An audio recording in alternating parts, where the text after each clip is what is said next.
जगाचा विस्तार केवढा, ज्याच्या त्याच्या मेंदू एवढा.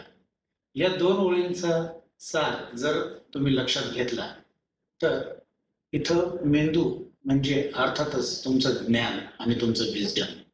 तुमचं ज्ञान आणि विजडम हे जोपर्यंत इम्प्रोवाइज होत नाही, तोपर्यंत तुम्हाला तुमचं किंगडम तयार करणं शक्य नाही.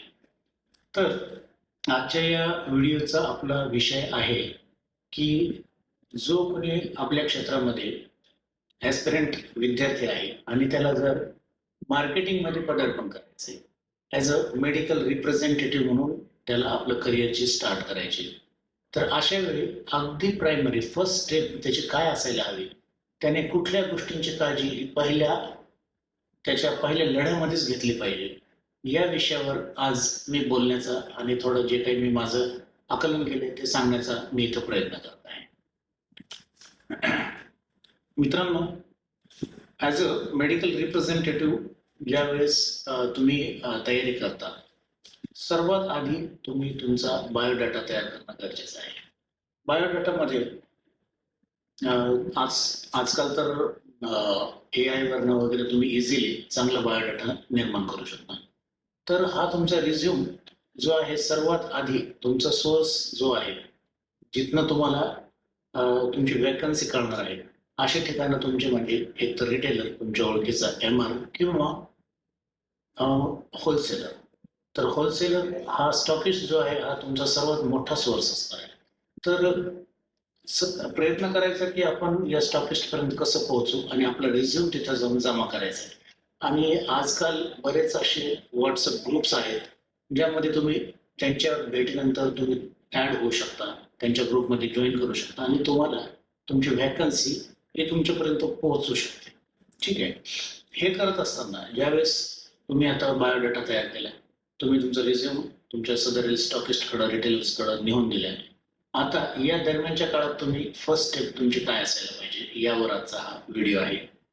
तर सर्वात आधी तुम्ही ह्या दरम्यानच्या काळामध्ये तुमच्या पर्सनॅलिटी डेव्हलपमेंटवर थोडंसं फोकस केलं पाहिजे. म्हणजे जसं की अगदी बेसिक सांगतो मी, जसं की तुम्ही टाय ची नॉट मारणं, त्यानंतर तुमचं शू पॉलिश असणं, त्यानंतर तुम्ही चांगलं वेल ड्रेसअप कसं दिसाल, हे तुमची पर्सनॅलिटीमध्ये थोडं चार्मिंग कसं आणता येईल, कसं ग्रूम करता येईल, यावर तुम्ही फोकस करायचं आहे. त्यानंतर दुसरी गोष्ट अशी करायची की तुमच्या संबंधित काही लोक असतात, या क्षेत्रामधले असतील किंवा नसतील कदाचित, यांना समोर बसून तुम्ही एक मॉक इंटरव्ह्यूची छोटीशी प्रॅक्टिस केली पाहिजे. की जसं तुम्ही तुमच्या घरामध्ये सुद्धा तुमचे मोठे बहीण भाऊ असतील, मी असेल, यांच्यासोबत एक मॉक इंटरव्ह्यूची practice, may I come in sir वगैरे, असं अगदी छोटे छोटे जे बेसिक वाक्य आहेत, हे बोलून तुम्ही तुमची ही जी भीती असते मनामधली इंटरव्ह्यूची, ही काही प्रमाणात या ठिकाणी कमी होऊन जाईल, याचा प्रयत्न इथं केला गेला पाहिजे. त्यानंतर माझा पुढचा मुद्दा आहे की या सर्व गोष्टी ज्यावेळेस होणार आहेत, या दरम्यान तुम्हाला जॉब अपॉर्च्युनिटी ज्या वेळेला मिळते, तर जॉब अपॉर्च्युनिटी मिळाल्याच्या नंतर तुम्ही सगळ्यात आधी जी कंपनी, सदरील कंपनी आहे, ही कुठल्या सेगमेंटमध्ये काम करते याच्यावर तुम्ही तुमचा अभ्यास करून घ्यायचा आहे. जसं की हे गायनेकमध्ये आहे, ऑर्थो आहे, पिडियाट्रिक आहे, आणि मग यांची प्रॉडक्ट रेंज जी आहे याच्यावरती तुम्हाला ॲनाटॉमिकल, फिजिओलॉजिकल हे जे क्वेश्चन आन्सर आहेत, हे इंटरव्ह्यूमध्ये विचारले जाणार असतात. तर त्याचाही तुम्ही ब्रीफ नोट करून त्याचं थोडंसं रिव्हिजन करायचं, त्याचा अभ्यास करायचा आहे. आणि तुमचे जे सिनियर मेडिकल रिप्रेझेंटेटिव्ह किंवा रिटेलर्स जे असतात, याची तुम्ही त्यांची या सदरील विषयामध्ये तुम्ही मदत घेऊ शकता. ठीक आहे.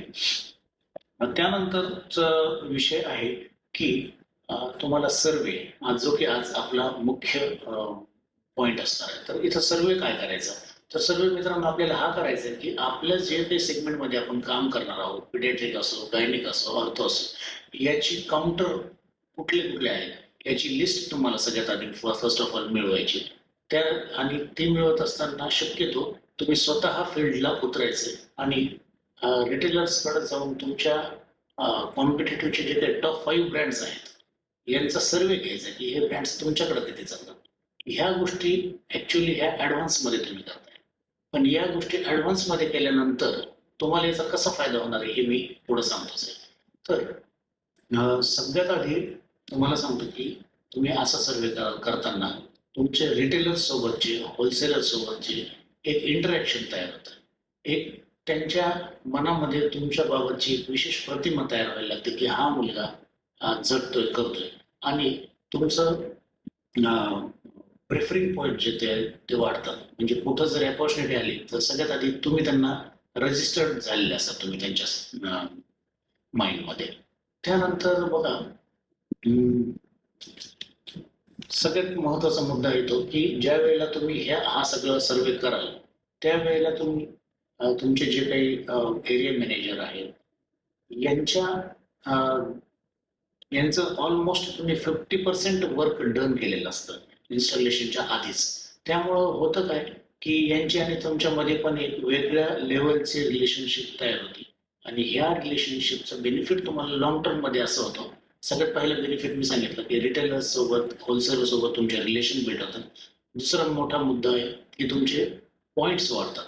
तुमचे पॉईंट्स वाढतात तसेच तुमचे प्रेफरन्स पॉईंट वाढतात की कुठेही अपॉर्च्युनिटी आली की सगळ्यात आधी तुम्हीच त्यांना लक्ष द्यावं. आणि तिसरा आणि महत्वाचा मुद्दा, तुम्ही ज्या वेळेला कुठल्याही साहेबान तुमचे जे काही एरिया मॅनेजर असतात तर त्यांच्या सोबत तुम्ही काम करत असताना त्यांना ज्यावेळेस ह्या सर्व गोष्टींचा अंदाज येईल की या मुलानं याच्यातली चुणूक दाखवली आहे, यांनी स्वतः सर्वे केलाय, हा खूप मोठा इम्पॅक्ट त्यांच्यावर ज्यावेळेला जाईल. तुम्हाला सांगतो त्यांच्या करिअरची जी काही आतापर्यंतची ग्रोथ आहे याच्या जोरावर ते कुठल्याही मोठ्या MNC मध्ये म्हणा कुठेही जेव्हा जातील त्यावेळेला ते पुढची जॉब ऑपॉर्च्युनिटी तुम्हाला देणार आहे. त्यामुळे तुम्ही या दोन्ही तिन्ही मुद्द्यांवर तुम्ही फायद्यातच राहणार आहेत. आणि या छोट्या छोट्या ऍक्टिव्हिटीज करूनच तुम्ही तुमच्या मधला कॉन्फिडन्स ग्रो करू शकता, मार्केटमध्ये तुमचा विस्तार करू शकता. तर आजच्या या व्हिडिओमध्ये मला एवढंच सांगायचं आहे. Thank you so much.